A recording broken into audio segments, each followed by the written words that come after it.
Okay, so this is a time to start the last session. This is a natural science session. And my name is Karolina Pierzynowska, and this is Estera Rins, and we will be a chair of this session. So the first speaker is Katarzyna Ścibek, and the topic of the presentation is antibiotic resistance.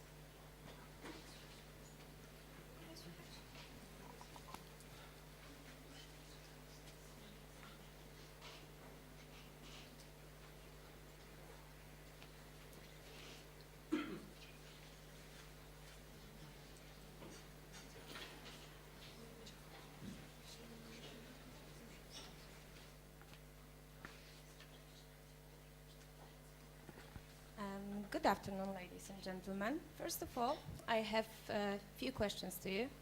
First, who from you took an antibiotic in this month? Okay, so who from you took the antibiotic this year? Okay, and ever in your life? Okay, so everyone with hands up are the murderers. We are all the murderers. We all killed the bacteria.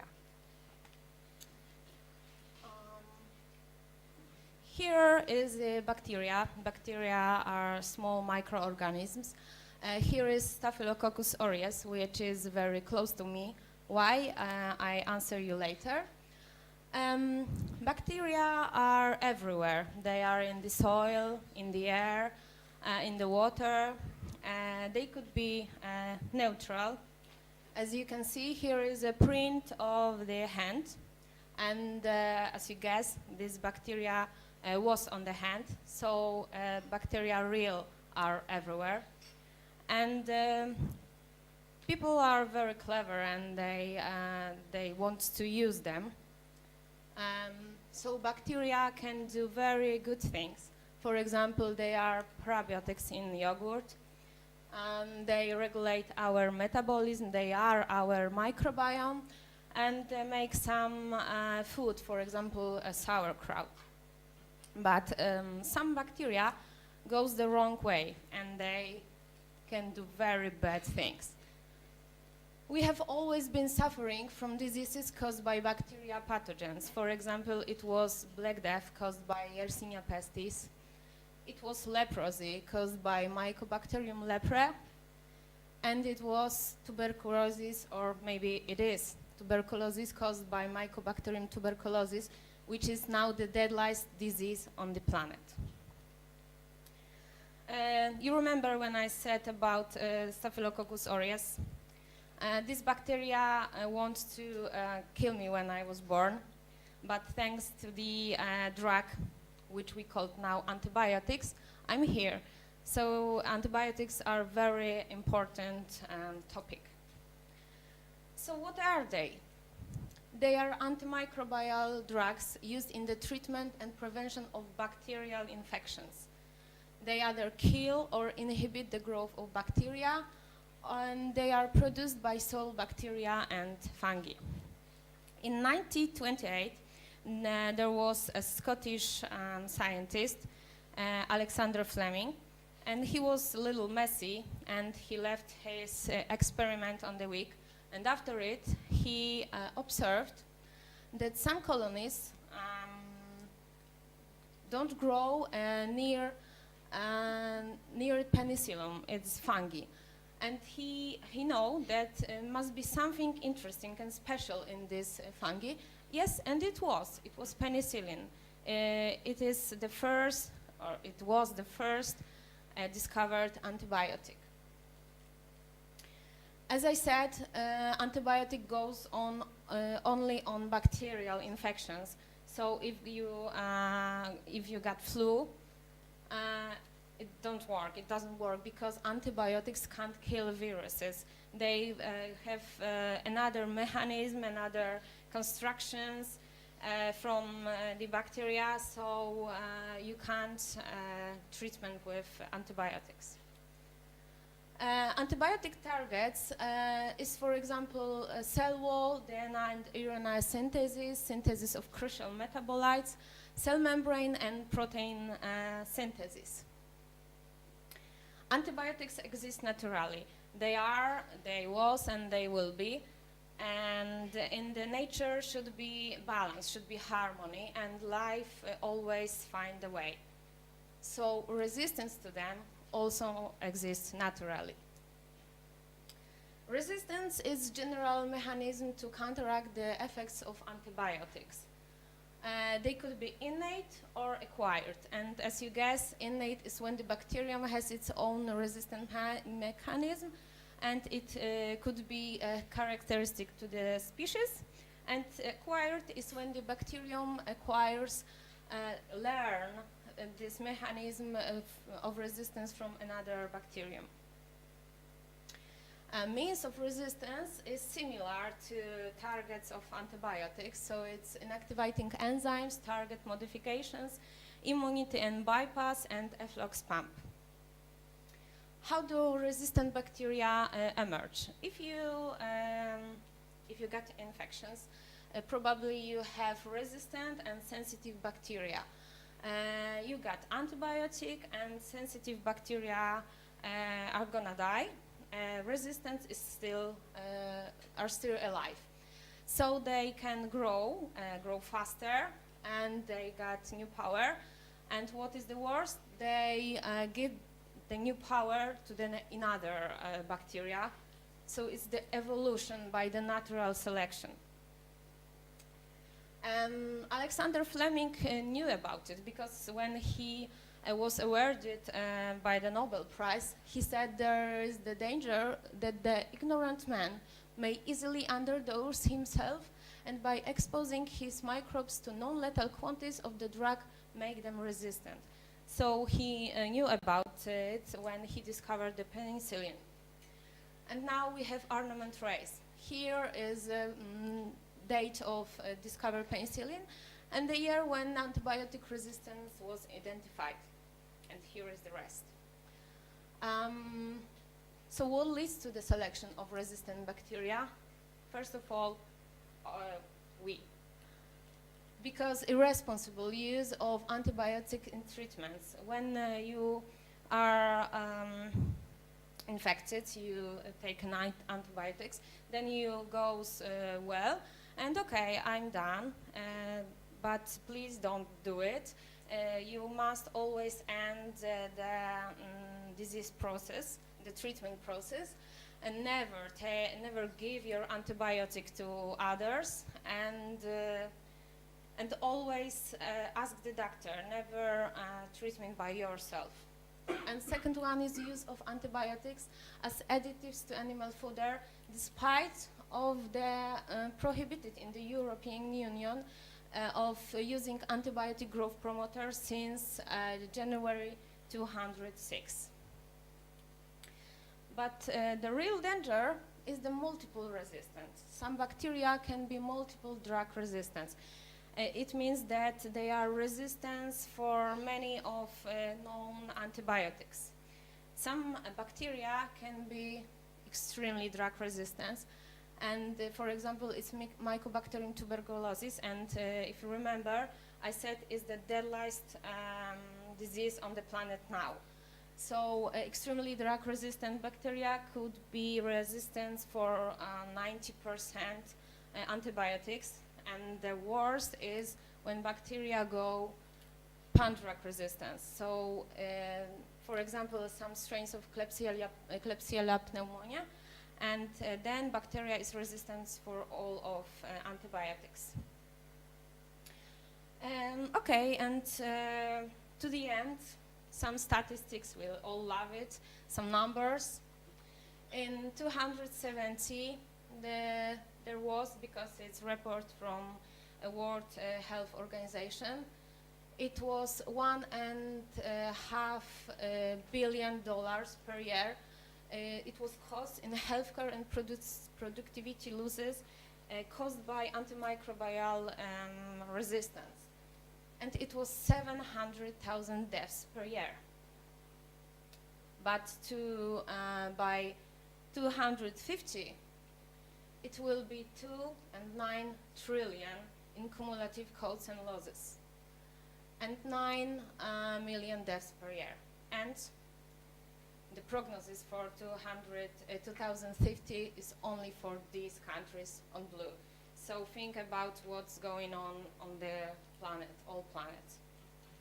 So what can you do? What can I do? First of all, never underestimate the infection.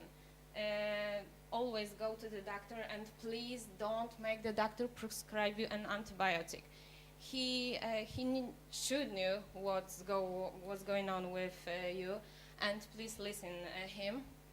Always follows the doctor instructions. So, for example, time when you should get antibiotic and something like this. And please take a home message from me. Antibiotics and antibiotic resistance are natural evolutionary phenomena. Antibiotic resistance is one of the biggest threats to global health, and your action can make a difference. So please think globally and act locally, and maybe begin from the World Antibiotic Awareness Week. Thank you for your attention.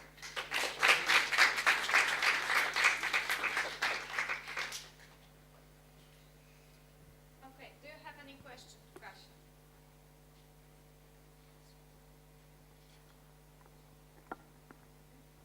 Okay, so I have one question.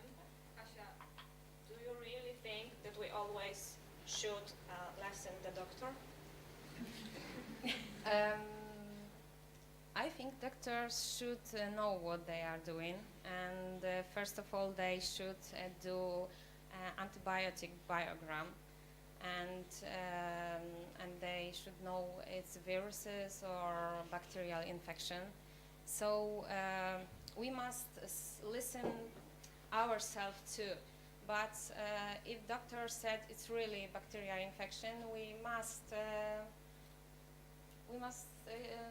listen to him. And first of all, please don't stop your treatment process, and don't put the try to trashes all antibiotics and give my friend because I have you, maybe you want, because antibiotics are not toys, and as you can see, it costs a lot. Thank you very much. Thank you.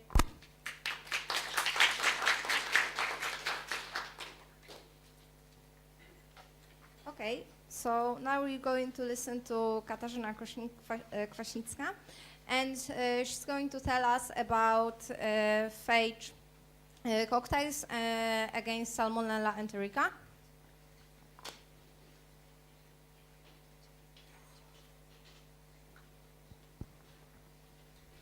Okay, so hello everyone. My name is Katarzyna Kwaśnicka, and I'm from Laboratory of Molecular Biology, Institute of Biochemistry and Biophysics, Polish Academy of Sciences. And I would like to talk about creation of phage cocktail against Salmonella Enterica, and most of all, everything that can go wrong when you try to create this. So Salmonella Enterica is a gram-negative and non-spore forming rod. And the problem with this species is that it's subdivided into over 2,500 servars, which can be vastly different from one to another. And that's why it is very hard to find something that will kill all the servars equally. And the Salmonella Enterica is responsible for one of the most common foodborne diseases, which is salmonellosis. And the main source of infection are poultry meat and eggs. And in recent years, we observe a rapid growth of bacterial resistance to antibiotics for Salmonella Enterica that is isolated from poultry, especially for such antibiotics like ampicillin, streptomycin, and tetracycline. And the reason for this is that the antibiotics are the most popular way to prevent the birds from developing a carrier state. So the state where the birds have Salmonella, but they don't get sick, but this bacteria can be transferred from the bird to human. And the antibiotics are usually added to chicken feed, or they're diluted in water. Another method that can be used are vaccinations. However, in order to reach its maximum efficiency, this method needs to be applied in few repeats in accordance with the strict recommendation, and it needs to be applied by a veterinarian. That's why this method is less common, because it costs more and it's more complicated. And in recent years, we observe the more and more recognition that phages get in as a method of treatment of bacterial infections. And the main advantage of the phages is that they are more specific than antibiotics, so we can target only harmful bacteria and leave our natural microbiome intact. So what are the bacteriophages? They are viruses that can infect bacteria, and they are most abundant entities on Earth, and we can find them basically everywhere. So in the seawaters, in our gut, in sewage samples. And they have been used as a treatment method since the 1920s. And the mixture that is used, it's called the Phage Cocktail. And I would like to tell you about our way that we've come to try to create a Phage cocktail that will be targeting common serovars of Salmonella Enterica that we can find in poultry, and what went wrong during this. So the steps for creation of a Phage cocktail is isolation, characterization of the phages, then you can try to create a cocktail and then apply the cocktail to a patient. In our case, we want to, in the future, give the cocktail to chickens. And the first step, isolation.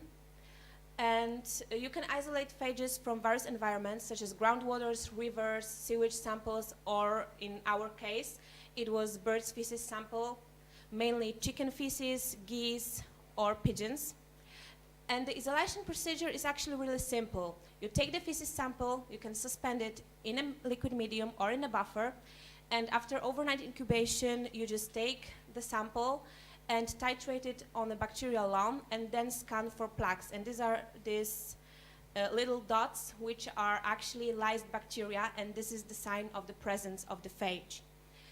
Alternatively, you can add the feces sample to a Salmonella culture, and then after a period of incubation, you can again take the sample and then titrate it on a bacterial lawn and then scan for plaques. And this is the list of the phages that we've isolated. And it looks rather impressive. However, this is when the first problem comes in. And these are unstable bacteriophages. You cannot sustain all the phages in a laboratory environment. This is exactly what happens also with the bacteria that you can isolate from the environment. And some of the phages just lose their stability, and you can see on the picture that the head of the phage is separated from the tail, and here as well. So from this list, this is what we were left with. The next step is characterization of the phages. And the first thing that we try to determine is the host range of the phage. So the number of Salmonella Enterica serovars that the phage is able to infect. And here are the numbers for Salmonella Enterica serovars. Here are the number of the phages. And the dark green is where the phage was. We determine the phage is effective against given serovar. The light green is where it was less effective. And the pale is where we observe no effectiveness of the phage against given serovar. And we can have phages with a very narrow host range and with a broad one. And of course, we prefer the phages with a broad host range, so we can use it on more Salmonella Enterica serovars. So after analyzing the host range, we're losing even more phages that we can use.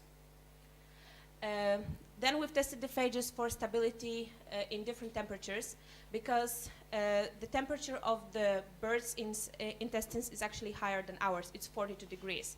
So we want our phage to be stable in a higher temperature than 37 degrees, or a room temperature. And as you can see, not all of the phages can survive the temperature of 42 degrees. So we're losing, again, another phage.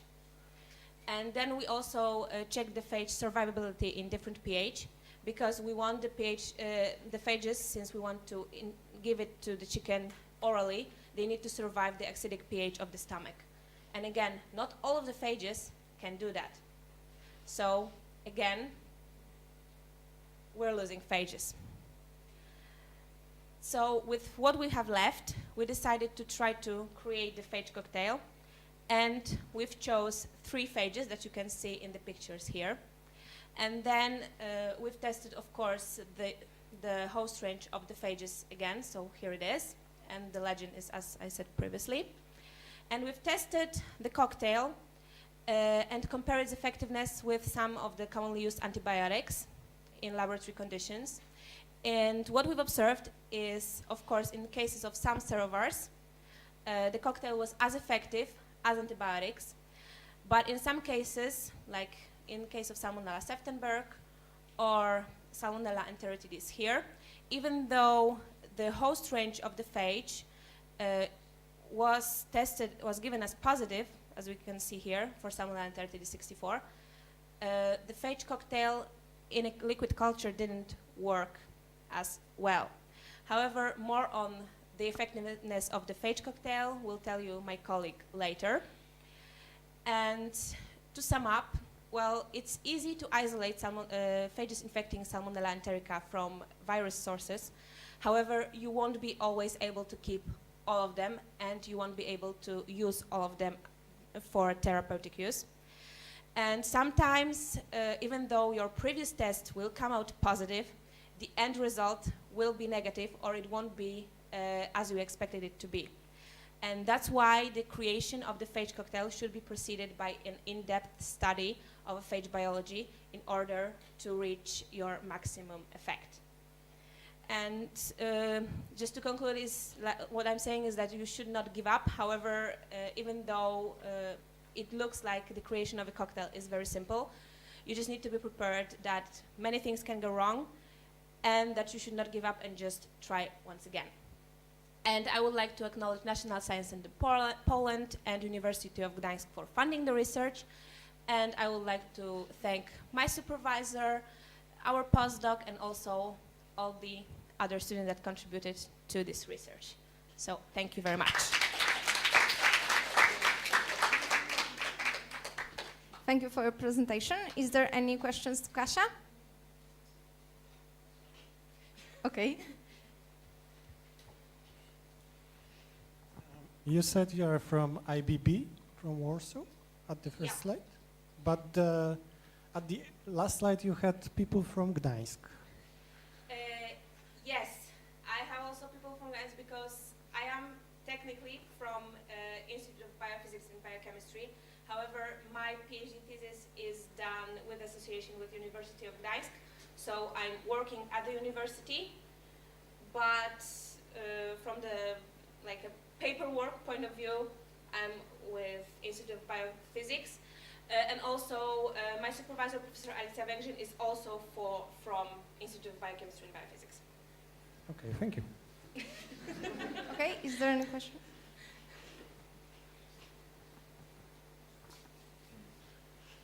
Are there really no cases of resistance against bacteriophages in nature? There are cases of bacterial resistance to bacteriophages. However, in case of resistance, that's why the cocktail is recommended, because if you have only one phage, the development of the resistance will, the cases of the resistance will show much faster. And that's why it's said that you should use the mixture of the phages. So the bacteria won't have, it will be more difficult to bacteria to develop the resistance for all the phages at once. So there is a chance that there will be still bacterial resistance to a phage. And actually we've done first experiments like in a laboratory condition, not yet in vivo experiment, but we want to do those as well, that showed the level of the phage resistance, of bacterial resistance to a phage and to a cocktail, and also of bacterial resistance for bacteria that were resistant to a cocktail for a single phage that was in this cocktail. And using of the cocktail lowered for about 40% the number of bacteria that were resistant to a phage, if you know what I'm talking about. Okay. Okay, is there any more questions? Okay. So thank you. Okay, so our next speaker is Marta Skowron-Volponi, and the topic of the presentation is bee mimicking moths.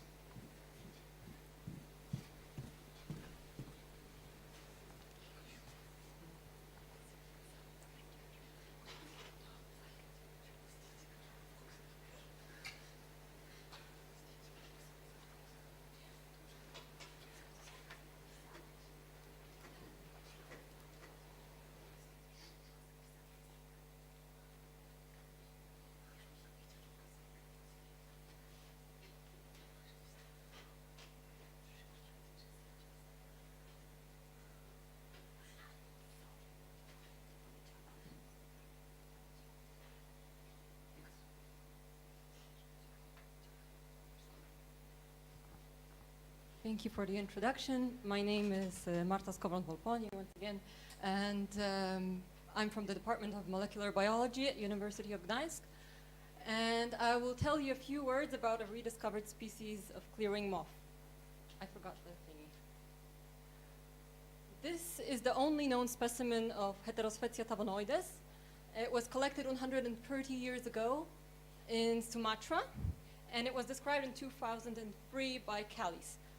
And as you can see, it's quite ugly. It doesn't have any hind legs, its coloration has faded, and there is nothing much to see from a pinned specimen.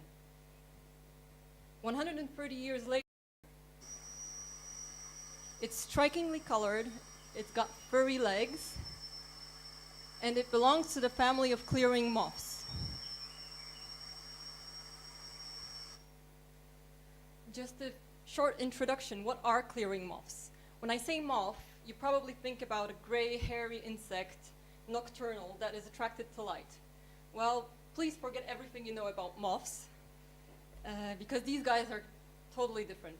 They fly in full sunlight, and they don't really look like moths. Why not? Because they don't want to. They're imitating bees or wasps sometimes. And this is called mimicry. When a species that does not have defensive mechanisms imitates one that can sting or bite. They do this in order to avoid predator attack. So the misleading features that are not really moth-like, just one more detail. Moths are actually close cousins of butterflies. They belong to the same order of insects. So they should have scaled wings. But these guys, they have lost the scales in the course of evolution, and they have at least partially transparent wings. They've got furry legs, and the fur is not real fur. It's actually elongated scales, similar to the ones that cover the wings of butterflies. They also have bright bands on the abdomen that you've probably seen on bees, and simple antennae. If you look at a typical moth, especially males, they usually have antennae in the shape of a feather. These guys have simple antennae just to resemble bees even more.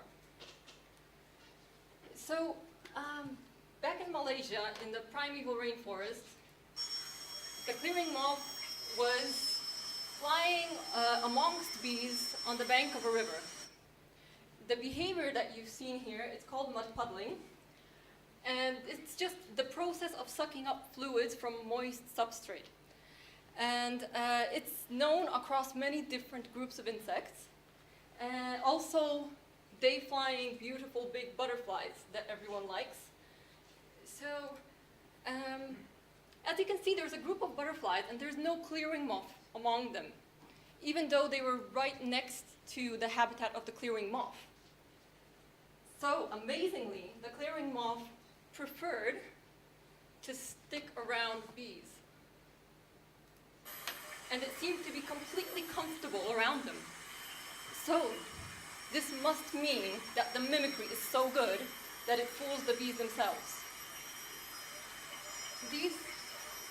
You will see a bee approaching the clearing moth. They don't care.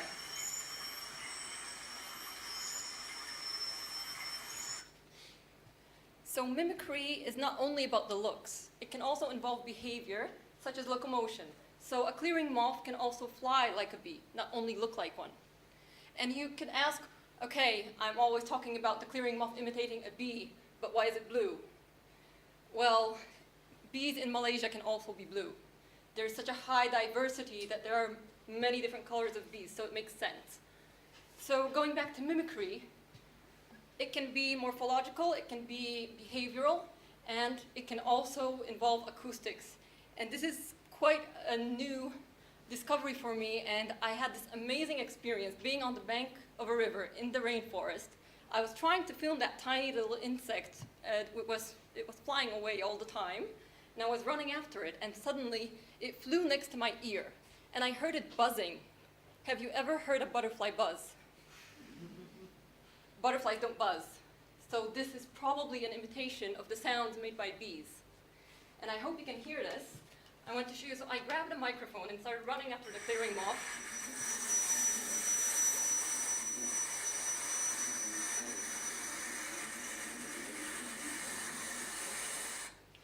it is, it really buzzes. And I would like to record the sounds of bees, clearing moths and wasps, and compare those sounds in the future and see if this mimicry also involves acoustics. So there I am in the rainforest looking at a clearing moth, and how do I know what it is? Well, I've been studying clearing moths for a while, and okay, I can try to assign it to the genus level in the field, but there are no books that I can look them up in. There is no reference. It's a very poorly studied group, especially in the tropics. So there are some tools that I can use. Barcoding is one of them. Perhaps you've heard about, I'm sure some of you at least have heard about it. Barcodes are something that was first developed in shops to identify products. It's the code on every product that you buy in a shop that identifies it. So the molecular identification involves marker genes. So you sequence an organism, and this allows you for rapid species identification. So that's what I did. I took a leg of the moth, and it was sequenced. I got a very nice sequence, but then what? There are databases. They have a lot of barcodes in there. But this species, there was only this one specimen from a museum from 130 years ago. So I had nothing to compare to. So I can contribute to the database, but this will not allow me to identify the species. So I have to go back to classical methods to finally assign it to the species Heterospecia tabonoides. In clearing moths and in many different families of insects, the crucial feature that allows you to identify a species is the morphology of male genitalia. So what I do is I take off the abdomen of a moth, I boil it in KOH, and then I pull out the genitalia, which look like this. And after that, I have to unfold them to show all the details. So this is what it looks like in the end. Please pay attention to the scale. It's quite small and quite tricky to do it. And I'm not a very typical entomologist because I really hate killing insects. So I only took one from the field. I probably shouldn't have done that. I probably should have taken more, but I hate killing them. I'd like to film them. I like to study the behavior. So I had one shot. Fortunately, I managed to pull out those genitalia and prove that this is the species that was found 130 years ago. I published these results in a journal called Tropical Conservation Science because I would like very much my research to contribute to the conservation of primeval rainforest. And what you see here is the so-called attention score. Many journals are introducing this attention score now. It sort of sums up all of the attention that your research got amongst social media, blogs, news platforms. It's quite useful. So amazingly, to my surprise, someone cares about clearing moths. So this finding did attract significant media attention, which was really nice for a change. And I got contacted by Global Wildlife Conservation.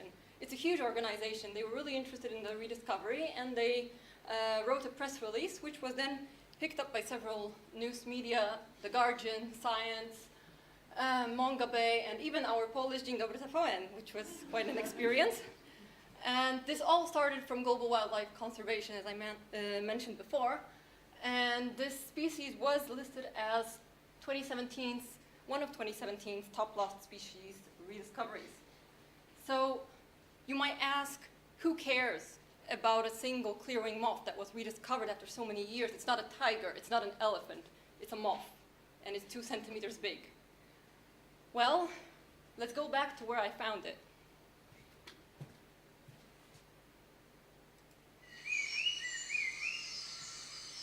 The primeval rainforest of peninsular Malaysia is a very highly biodiverse and unique area, and at the same time, very vulnerable. It's being chopped down intensely at the moment that I'm speaking. And perhaps Heterospecia tabonoides is just a clearing moth. But if this ecosystem vanishes, it's not only the clearing moth that will vanish. It's also the butterflies that you've seen on one of the previous slides. It's also the insectivorous predators that eat them, and so on. It's the entire ecosystem that vanishes, and along with it, tigers and Asian elephants. So spreading awareness is very important. It's the first step to protection. And Malaysia has one of the highest deforestation rates in the world. And the question is, where is the world heading now? It's a very important and, for me, a devastating question, because I'm pretty pessimistic. Returning every year to Malaysia, I see mostly this: the conversion of rainforests into oil palm plantations. This is what is happening not only in Malaysia, it's all over the world. So we have to act fast to save the rainforest if we want anything to be left for future generations. And perhaps I'm only studying clearwing moths. And until now, no one knew what this is. But now it has become a recognizable symbol. And I want to use this symbol to help protect the rainforest. I would like to thank, first of all, my university, where I could fulfill my studies. I'm a PhD student at University of Gdańsk in cooperation with University of California, Berkeley. And my studies were supported by the National Science Center in Poland. And as you know, it's very difficult to gain funding for basic studies such as mine. So I turned to non-profit organizations, such as the Clearwing Foundation for Biodiversity, which I am part of. And I encourage you to support organizations like this, and I hope that we can, together, stop the devastation of primeval rainforest. Thank you.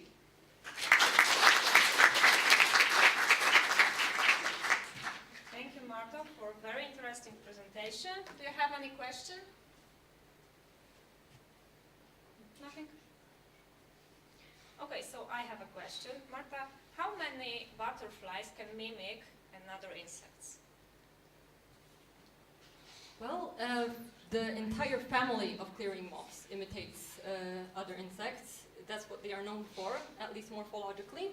And in some other groups, there's also this sort of mimicry that they imitate bees or wasps.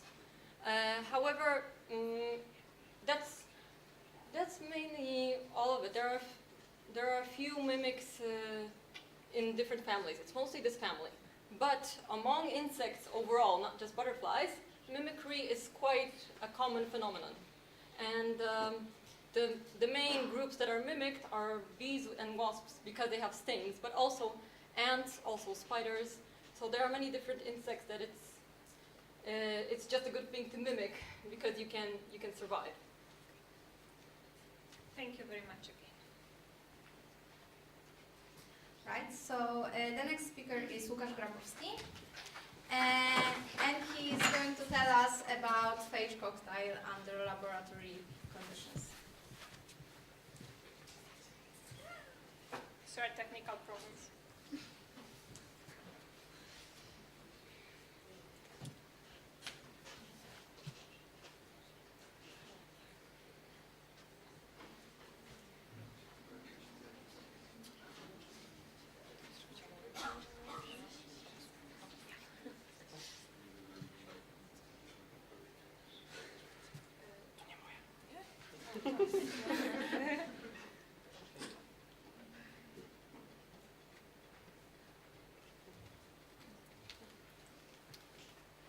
Okay, hello everyone. My name is Łukasz Grabowski and I am a student of first year of Masters at University of Gdańsk in the Department of Molecular Biology. Today I would like to talk about the effectiveness of Phage Cocktail in eradication of various Salmonella Enterica ceravars under laboratory conditions. But first, the main topic of today's conference is where the world is heading, and I would like to refer to this topic as microbiologist. The increasing problem in medicine is misuse of antibiotics. It causes rapid development of multi-drug resistance bacteria, so the future of antibiotics is questionable. Due to this phenomenon, alternative methods of treatment are considered. Phage therapy, a therapeutic use of bacteriophages, may be one of such methods. Bacteriophages are viruses known to infect and destroy bacteria. what is important, we can use bacteriophages in phage therapy as antibacterial agents. The discovery of bacteriophages was reported in 1917 by Frederick Twort and Felix de Rel, and Felix de Rel as first human used phages in phage therapy to treat dysentery. There are two main groups of bacteriophages, lytic and lysogenic. Medically, more important are lytic phages because phage therapy uses their ability to infect and destroy bacterial cells. In my research, I've used Phage Cocktail. Phage Cocktail is a mixture of two or more phages types, and phages are suspended in solvent. The main advantage of use Phage Cocktail is broader spectrum of activity in comparison to single phage. But why my research focused on Salmonella Enterica? Salmonella Enterica is gram-negative rod-shaped bacteria pathogenic to human. The species is subdivided into 2,500 serovars. This bacteria cause salmonellosis, a disease which is common throughout the world. Every year occur 90 million cases of infections and 100,000 deaths around the world. Vast majority of cases of salmonellosis is caused by consumption of contaminated eggs or poultry meat. The most popular methods of prevention against salmonella is use antibiotics added to poultry feed, so bacteria won't be transferred from poultry to another organisms. I've chosen three phages: Phage-CNTO17, Phage-CNM2, and Phage-H10. So, the first aim of my research was to test the effectiveness of experimental phage cocktail in eradication of various Salmonella serovars under laboratory conditions. For this, I've conducted a series of experiments, lysis profile, and I've used two versions of cocktail. In the first version, phages were suspended in TM buffer. TM buffer is composed of 3 HCl and magnesium sulfate. And in second version, phages were suspended in 0.9% sodium chloride. I've analyzed lysis profile and optical density over the time. The red line is control, only bacteria. The blue line are bacterial culture infected by phages suspended in TM buffer. And the third option are bacteria infected by bacteriophages suspended in sodium chloride. I've observed that in case of Salmonella Heidelberg 16 and Salmonella Dublin 65, both cocktails were effective. And the same situation in case of Salmonella typhimurium 12 and Salmonella typhimurium 013. And Salmonella gallinarum, of course, both cocktails were effective too. But in case of Salmonella cholera suis Kunzendorf and Salmonella typhimurium and Salmonella Enterica 64, I've observed that cocktail suspended in TM buffer was completely ineffective. And cocktail suspended in sodium chloride was less effective than in case of previous serovars. And exactly the same situation in case of Salmonella September 87 and Enteritis 1492. Unfortunately, I've observed that in case of Salmonella cholera suis 1439 and Salmonella Kentucky 1468, both cocktails were ineffective. In summary, cocktail was effective in case of these serovars. However, was less effective in case of these serovars and was completely ineffective in case of Salmonella Kentucky and Salmonella cholera suis 1439. The second aim of my research was to test if the type of phage solvent affect the effectiveness of the cocktail. I've observed differences in results between two versions of cocktail. In case of Salmonella typhimurium 12 and Salmonella typhimurium 013, I've observed that cocktail suspended in TM buffer lysed bacteria better than in case of cocktail suspended in sodium chloride.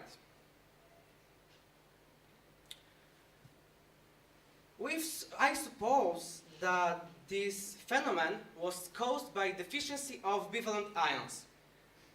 So, I've added magnesium ions to cocktail, and I've observed that when magnesium ions were added, the effectiveness of cocktail was better in comparison to sodium chloride and resembled TM buffer. To sum up, the effectiveness of phage cocktail in eradication of bacterial culture depended on tested servers, also depended on used solvents. As a conclusion, I would like to say that phage therapy may be the only available method of treatment of some bacterial diseases in the future, particularly if the misuse of antibiotics is to be continued. As phage therapy gains more and more attention around the world, it is important to understand its mechanisms of action and application. I hope that my research can provide useful information to use this method to fighting chronic life-threatening bacterial diseases. And I would like to thank National Science Center Poland, University of Gdańsk, and Institute of Biochemistry and Biophysics, Polish Academy of Science. I would like to thank my supervisor, Professor Alicja Węgrzyn, Mrs. Katarzyna Kosznik-Kwaśnicka, Mrs. Agata Jurczak-Kurek, and Karolina Borowska, who also contributed to this research. Thank you for your attention. Thank you for your presentation. Do you have any questions to Łukasz? All right. So we have a short break before start poster session. So thank you for this session and